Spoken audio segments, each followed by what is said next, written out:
Hello everyone. Today we'll see a line by line summary of P.B. Shelley's Ode to the West Wind. About the author P.B. Shelley. As you all know, Shelley was a famous English romantic poet, and Harold Bloom, the famous American literary critic, quotes thus about P.B. Shelley.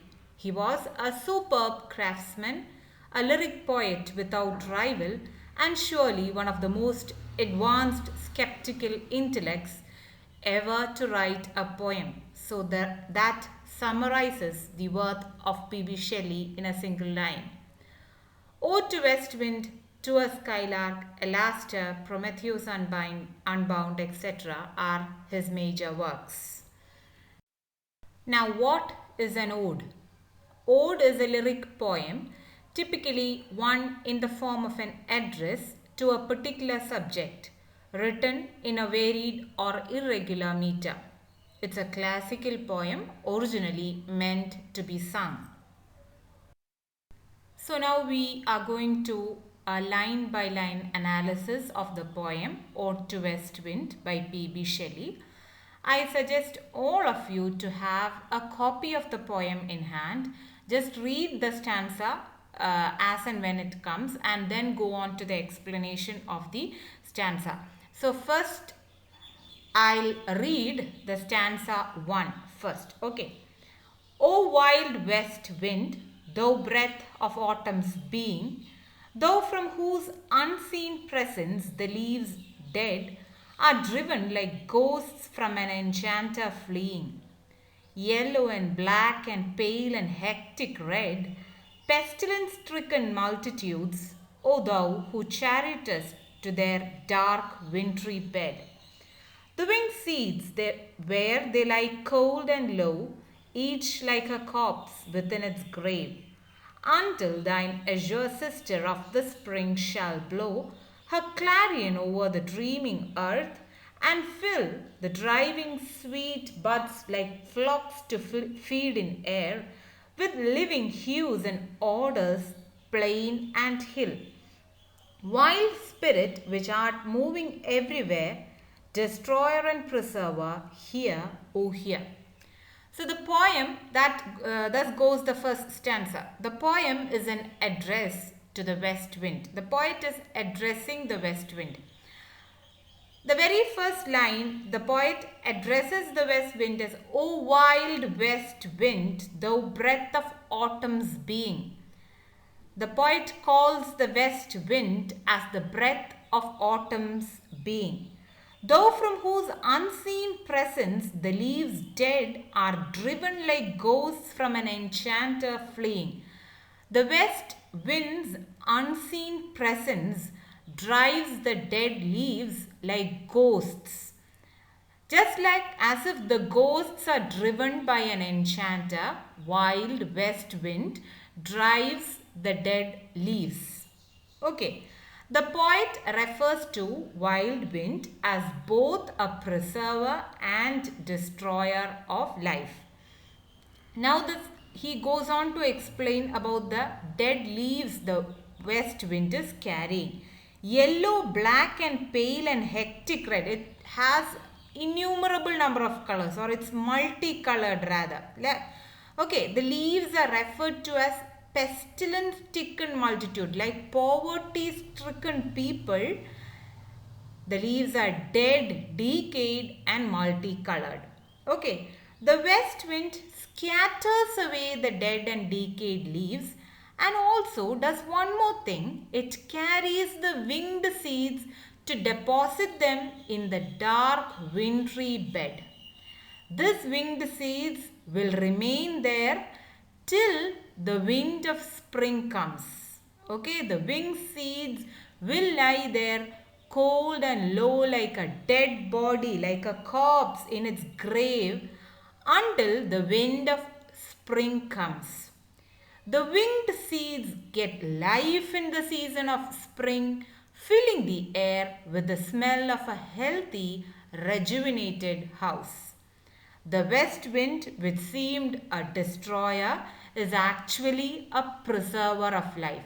So in the first instance, we felt like it is carrying away all the dead leaves, like ghosts are driven by an enchanter, but then we see it carrying winged seeds and keeping them safe in the dark wintry bed so that it can be given life when the wind of spring comes. Thus, the first stanza portrays wind as the creator or the preserver and destroyer of life. Okay. So let me read the second stanza next. Okay. Though on whose stream mid the steep sky's commotion, loose clouds like earth's decaying leaves are shed, shook from the tangled boughs of heaven and ocean, angels of rain and lightning, there are spread on the blue surface of thine airy surge, like the bright hair uplifted from the head of some fierce Maenad, even from the dim verge of the horizon to the zenith's height, the locks of the approaching storm, thou dirge of the dying year, to which this closing night will be the dome of a vast sepulchre, vaulted with all thy congregated might of vapors from whose solid atmosphere black rain and fire and hail will burst, O hear. So the first stanza presented the west wind as a preserver and destroyer of the earth. Now we are going to see its sway or control or role over the sky. Okay, the dual role of the west wind as a preserver and destroyer over the sky is depicted in the second stanza. The west wind not only blows over the earth but also over the sky. In the sky, the loose clouds take the position of the dead leaves. Okay, the clouds are like decaying leaves shed from the interlocked branches of heaven and ocean. So the heaven and ocean have got interlocked branches, and these interlocked branches shed the cloud, and these clouds are compared to decaying leaves. Okay.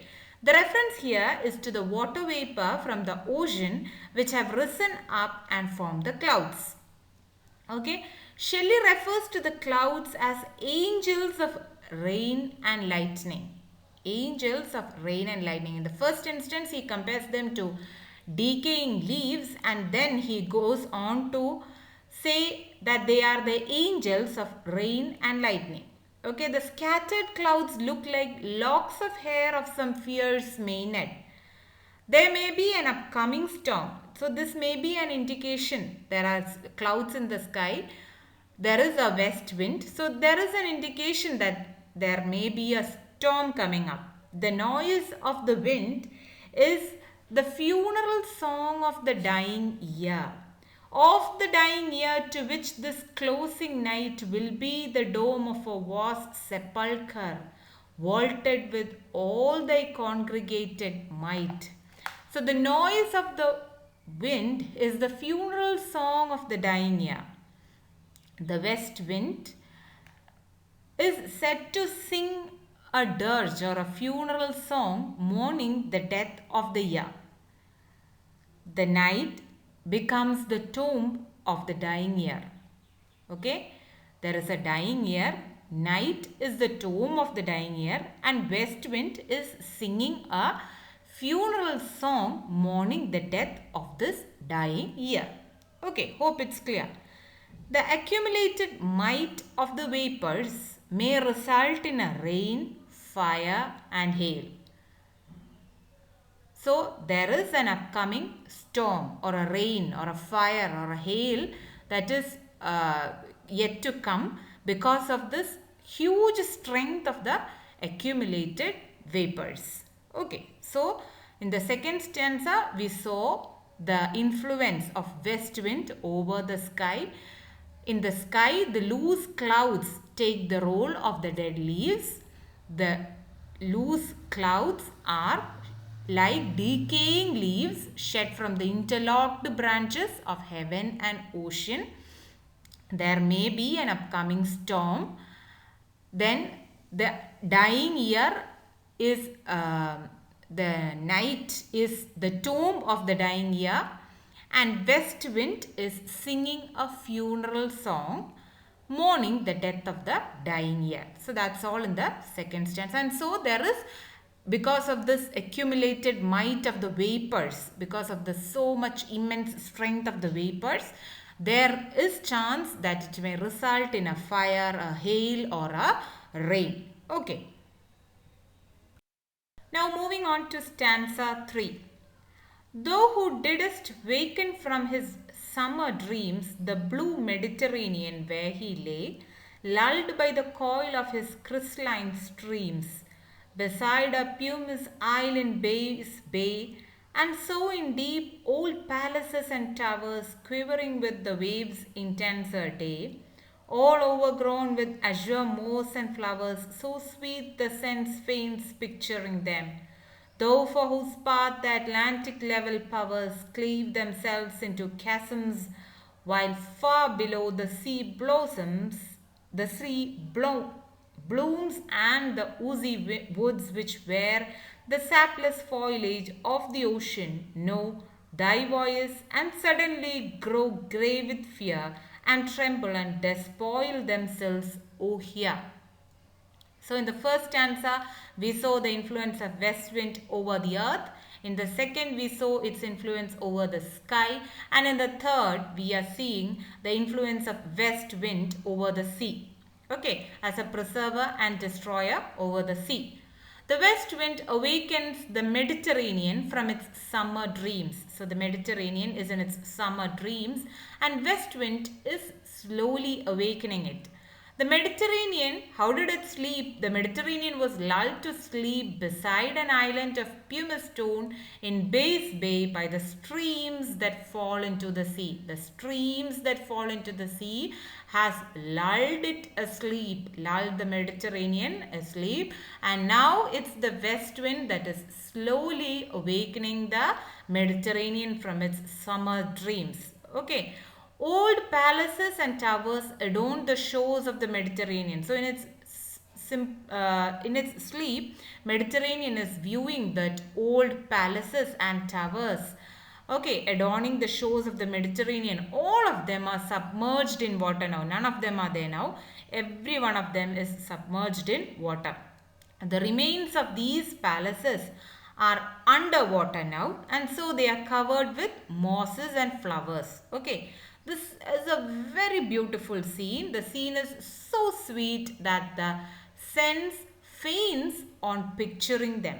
Okay, it's so beautiful that we seem to lose our senses when we see them or when we try to explain them. So it's such a beautiful sight. Okay, the wind creates turbulent waves in the calm waters. So it was calmly sleeping, right? The Mediterranean was in its slow sleep. And west wind creates turbulent waves on the calm waters. The smooth surface of the Atlantic divides into chasms or deep fissures. Deep waves occur on the Atlantic, and what happens? The vegetation underneath senses the mighty west wind coming, and they tremble with fear. They shed their leaves out of fear. Okay, that is the third stanza. Okay, its influence, west wind's influence over the sea. The Mediterranean was in its sweet slumber. It was lulled to sleep by the streams that fall into the sea, and Mediterranean is awakened by the west wind. Mediterranean was dreaming of the old palaces and towers that adorned the shores of the Mediterranean, and all of them are underwater now. This is a very beautiful sight that it fails our senses. Okay, our senses faints on picturing them.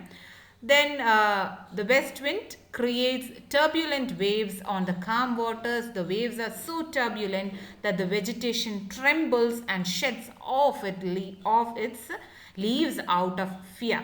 Okay, the third stanza goes thus. Now moving on to the fourth stanza. Fourth stanza reads thus. If I were a dead leaf thou mightest bear, If I were a swift cloud to fly with thee, a wave to pant beneath thy power and share the impulse of thy strength, only less free than thou, O uncontrollable. If even I were as in my boyhood and could be the comrade of my wanderings over heaven, as then went to outstrip the sky's speed, scarce seemed a vision I would never have striven. As thus with thee in prayer in my sore need, O lift me as a wave, leave a cloud, I fall upon the thorns of life, I bleed. A heavy weight of ours has chained and bowed one too like thee, tameless, swift, and proud. So the poet is bleeding on the thorns of life. He has had some very bad experiences in life, and so he is bleeding upon the thorns that life has presented to him. So what he needs is he wants to be a dead leaf so that the west wind might carry him away. Or at least he wants to be a swift cloud so that he can fly with the west wind and share the power of the west wind. Or he wants his childhood back because he had or he shared the power of the west wind when he was a child. He could even beat the cloud or beat the west wind in his speed in his childhood. He was such an uncontrollable, tameless, swift child in his childhood. But now, all the passions of life have been pulled away from him by the bad experiences or by the bitter experiences of life. And he has no worth to fight for. So, he wishes he were a dead leaf so that the wind would carry him along with it. He needs somebody to support him. He needs the west wind to share some of its power to the poet and support him. Okay, he would rather be a swift cloud to fly with the wind or a wave to share the strength of the wind. He wants somebody to share the strength. He wants nature, he wants west wind to share its strength with him. He wishes at least he could go back to his childhood, to be that same old boy who used to beat the winds, who used to run race with the winds, who used to be the wind's comrade in his wanderings and would have even beaten the wind with its speed. As he has become older in life, he has lost that energy, that vibe in life. Life experiences has curbed off his strength to fight and fly high. He has lost his tameless spirit, swiftness, and pride. Everything he has lost. Once, like the west wind, he was also tameless, swift, and proud.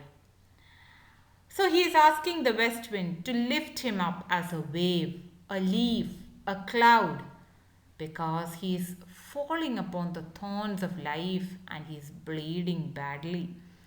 Life experiences were grave and it deprived him of the positivity of life. So he wants a share of energy, a share of power from somebody as mighty as the west wind. So that is the fourth stanza, wherein the poet asking for a share of the might of the west wind. Now moving on to the fifth stanza. Okay. So stanza 5. Make me thy lyre even as the forest is. What if my leaves are falling like its own? The tumult of thy mighty harmonies will take from both a deep autumnal tone, sweet thou in sadness. Be thou spirit fierce, my spirit, be thou me, impetuous one. Drive my dead thoughts over the universe like withered leaves to quicken a new birth. and by the incantation of this verse, scatters from an unextinguished hearth, ashes and sparks my words among mankind, be through my lips to unawakened earth the trumpet of a prophecy. O wind, if winter comes, can spring be far behind? Okay, the poet asks the west wind to make him the lyre of the west wind, just like the forest is. Forest is a lyre of the west wind. So similarly, the poet also wants to be a lyre of the west wind. So what if my leaves are falling like its own? Even the leaves of the forest are falling. So what? So what if my might or my eloquence or my thoughts, my ideals are falling off like the dead leaves of the forest? Like the leaves of the forest fall off, his own powers are also fast shedding. So how does that matter? The tumult of thy mighty harmonies will take from both a deep autumnal tone. I have you with me. Okay. Just like the dead leaves of the forest are blown up by the west wind, my own thoughts and ideas can be empowered if you can give me life. If west wind can give him life, give the thoughts and ideas of Shelley life, then it will be a rejuvenation for him. Okay, then his ideas will be enlivened by the wind and it creates a deeper note, though sweet and sad. So, with the help of that west wind, his thoughts and ideas get a deeper tone. Okay, it may be sweet, it may be sad, but it will get a depth of meaning. Okay, the speaker then goes on to ask for an identity of spirit with the wind. Okay, be thou spirit fierce, my spirit, be thou me, become me. Okay, make me you or become me. The mighty wind is capable of driving away his dead thoughts, scatter them throughout the universe like withered leaves, and help him get a new birth. Enliven him, quicken a new birth to him. Scatter the ashes and sparks from the unextinguished hearth. The hearth in me, there is a fire in me. The fire in me is not still extinguished. It is still there, but it is covered with ashes. But the spark is still there. So scatter the ashes and spark from the unextinguished. You just blow over me. Okay, blow over me. Scatter away all those ashes and rejuvenate or enliven that fire in me. Okay, it refers to his words which are both powerful sparks. It should be spread among men. Spread my words, my ideas and my ideals amongst the world, among the mankind. Okay. His words through his lips should reach the unawakened earth like a trumpet of prophecy. So, my words should reach mankind. Mankind should remember me through these words. It should reverberate even after years and years. So, just as Shelley wanted to happen, similarly it happened in his life, right? Even centuries later, we read his works or read these lines at least, which with so much awe and respect, right? So, just as Shelley wanted to happen or dreamed to happen, his words are a trumpet of prophecy. And now, what is the prophecy he is making? The trumpet of prophecy, O wind, if winter comes, can spring be far behind?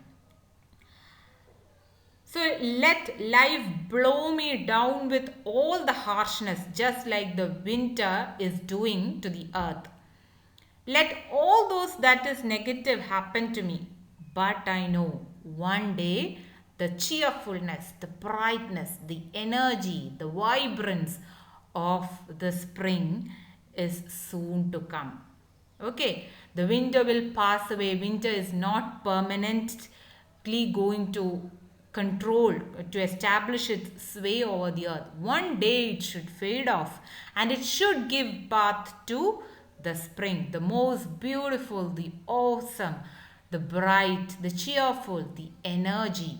The vibe, the energy of the spring will soon make its control over the earth. So don't give up. Hope the day is still young and the best is yet to come. And such is the advice I also have to give to all those who are hearing me. Don't give up in life.